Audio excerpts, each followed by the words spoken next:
चाय की थड़ी से लेकर एसी केबिन में बैठे लोगों के बीच ये बहस आम है कि किस बैंक की फिक्स डिपॉजिट में कितना ज्यादा ब्याज मिल रहा है। भाई पीपीएफ में निवेश कर सुरक्षित भी है और रिटर्न भी मजेदार। अरे भाई मैं तो शेयर मार्केट से 25% रिटर्न ले रहा हूँ।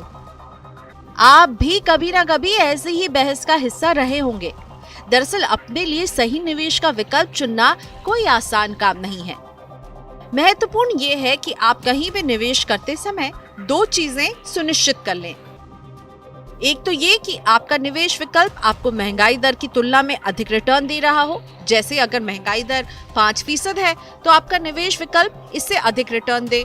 दूसरा, रिटर्न पर टैक्स की देनदारी अधिक नहीं हो। टैक्स आपके रिटर्न को कम कर देता है। बड़ी संख्या में लोग स्मॉल सेविंग स्कीम यानी लघु बचत योजनाओं में निवेश करते हैं, लेकिन अधिकतर लोगों को निवेश करते वक्त ये पता नहीं होता कि रिटर्न पर कितना टैक्स लगेगा।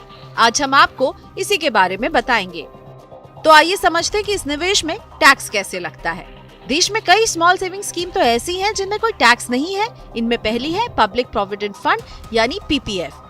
पीपीएफ में 3 स्तर पर टैक्स छूट मिलती है। इस योजना में सालाना 1.5 लाख रुपए तक के निवेश पर धारा 80C के तहत कर कटौती का लाभ मिलता है।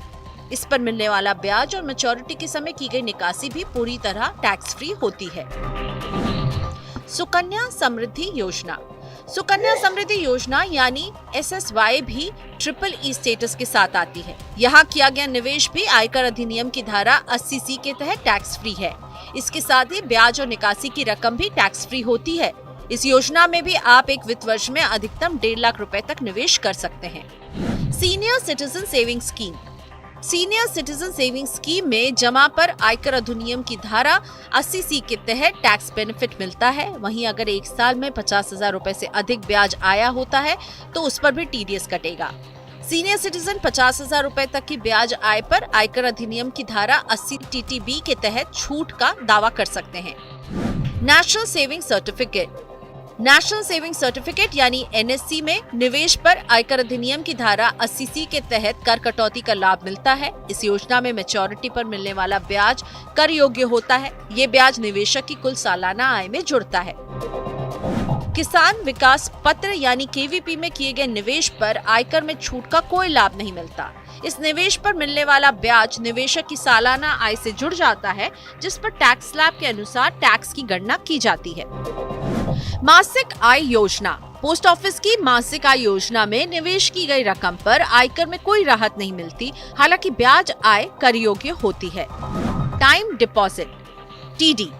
पोस्ट ऑफिस की टाइम डिपॉजिट यानी TD योजना बैंक FD की तरह काम करती है। सिर्फ 5 साल की टाइम डिपॉजिट पर आयकर की धारा 80C के तहत टैक्स बेनिफिट मिलता है। इस योजना में मिलने वाला रिटर्न कर योग्य होता है। आवर्ती जमा योजना।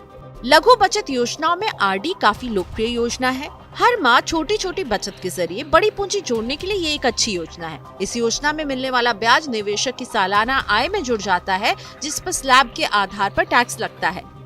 ध्यान रखें कि अगर किसी स्मॉल सेविंग स्कीम में TDS कटौती का प्रावधान है तो निकासी के समय आपको पैन का ब्यौरा जरूर दर्ज कराना चाहिए। पैन के साथ निकासी करने पर TDS की दर केवल 10% होती है। अगर आप पैन के बिना निकासी करते हैं तो TDS की दर 20% होगी। अगर निवेशक की कुल सालाना आय टैक्स के दायरे में नहीं आ रही है तो बैंक या डाकघर में फॉर्म 15G या 15H भरकर जमा करा दें। इससे TDS नहीं काटा जाएगा। उम्मीद करते हैं कि स्मॉल सेविंग स्कीम निवेश में जिस तरह से टैक्स लगता है, आपको इसे समझने में मदद मिली होगी।